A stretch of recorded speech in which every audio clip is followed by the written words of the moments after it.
it's interesting that the Coen brothers are doing something that's related to Netflix. And I always pinpoint, there's certain times, remember there was a period when, and you know, it's weird to speak about this now, given everything that's happened to Kevin Spacey, happened to him. I mean, that he's done. There's the right way to word it. He did to himself. He did to himself, yes.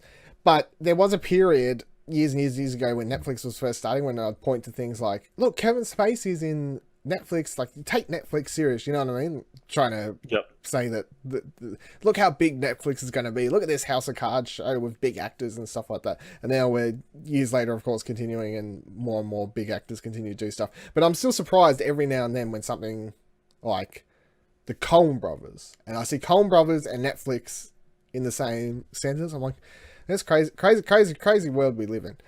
They're doing more of it. Netflix has got, they got that Alfonso Cuarón movie. Yep. They've got Martin Scorsese doing something. It's absolutely crazy, considering these are all people who are known for, you know, like cinema, like proper cinema. But all right, let's talk about. We're giving you, hit me with a synopsis for the Ballad of Buster Scruggs, or is it Scrooge's? Scruggs. I guess we'll find out. Yeah. It's an anthology western following 6 different storylines centering on a man named Buster Scruggs. Scruggs, or whatever. Scruggs. Yeah. This was originally pitched as like a TV miniseries. Yeah, I think so, yeah. Apparently they cut it down. Yep, for this. It just hasn't worked out that way. Which I'm fine with. Yeah. It's still interesting. Let's watch it. Still Coen Brothers. Yeah, it's still the Coen Brothers, so.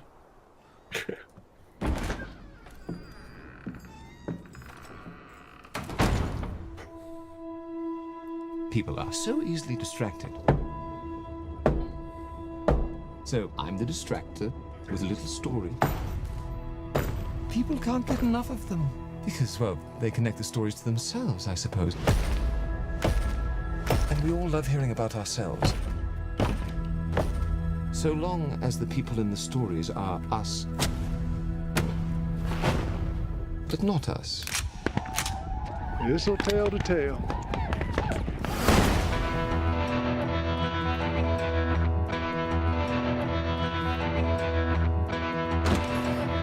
I'm Buster Scruggs. You're shooting Scruggs. Appears to do, yes.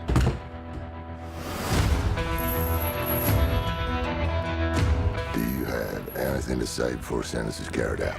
Sentence? What's my sentence?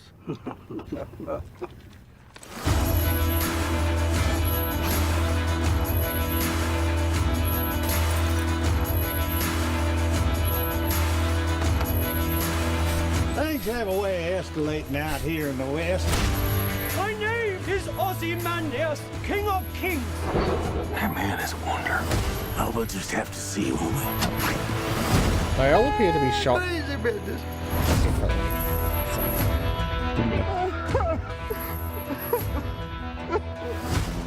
First time.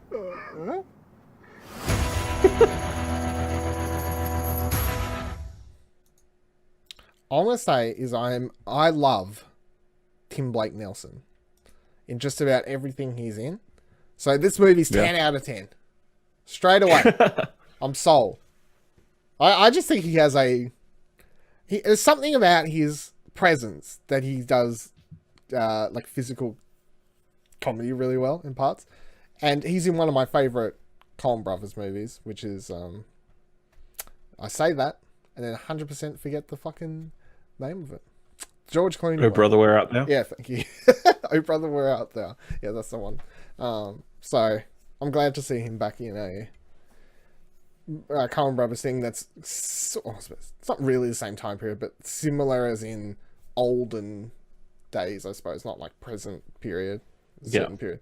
More a period piece. A period piece, yeah. So, what do you think?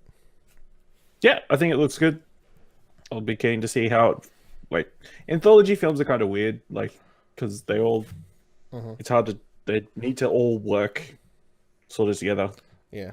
So, well, we'll see how this goes, yeah. There's been, I'd say the majority of anthology films I've ever watched are horror films, because I feel like that's the majority of anthology films, because horror just works well It for works, the genre, I suppose, because you can tell. I mean, look at short stories. Horror is a big short story genre. It's just lots of short stories written by big authors in the horror genre. So I suppose it just works across all mediums. You can tell a good or decent horror tale in a short period of time. But there's been a lot of anthology horror stuff I've watched where it's like the first 40 minutes or whatever the first thing is, you're just like, oh, this is shit. And then the next thing's like, oh, that's okay. And then the third one's like really good. And then it ends on a sad note. And then you leave it going, that was kind of shit. But then you remember, oh, but I really like that third part. That's why, I find them hard to rate as well, I suppose, which is the odd thing. I remember, I don't think I've watched one for a while. I think the last anthology I watched was the one where Kevin Smith did a horror. It was a horror movie one, and he did one of them. That was all like seasonal. It was like Easter, Christmas, Halloween, etc. Okay. So I think it was probably just called fucking Seasons or something. But that was a similar case of, yeah, good, bad, no, not really bad. But what this has going for it is the consistency of the same director. Yeah. Is the difference, I suppose. Most anthology films are a collection of different directors, writers, producers, everything. It's basically just a thematic over theme to put a bunch of stuff together. One of my favorite ones is also Paris, I Love You, but it's spelled in French. So. Get to me something. Yeah, that's really good, and that's however many different directors and writers involved in that. But considering it was a thematic piece, theme it around Paris, so love. So and love. So it works like that. So I don't understand what exactly the overall narrative theme is here. Is it that all of the tales involve Buster in some way or another? One of them seems to have Buster in it that we can see where prominently, prominently. And then is it a case of the rest of them, maybe he's not in them, but they talk about him, or he's just left the scene, or he shows influences it some way, influence or something like that. Yeah, so we'll see. But either way, as I said, Coen Brother thing, so I'm 100% on board straight away, even though I didn't like their last movie. But Coen Brothers, they got 99% hit rate for me, so I'm down. And all of their Western set period piece stuff has all been great as far as I'm concerned. So, in fact, their last movie that I didn't like, which was that Hollywood, I can't even fucking remember the name of it now. It was Hail Caesar, yes, Hail Caesar, which I didn't like. The best part of that was the stuff where they had Alden Ehrenreich's character, who was playing a Western actor filming Western scenes. That was my favourite stuff of that movie. So my favourite part of that crap movie was the Western stuff. There you go, to bring it all around. But, yeah. What does... Oh, it just says coming soon. I was about to say it doesn't have dates, but it doesn't. Yeah. But there you go. I think it said November. Oh, really? Yeah, November 16th. There you go. So, yeah. Select theatres, not going to be selected at my theatre. So, once again... No.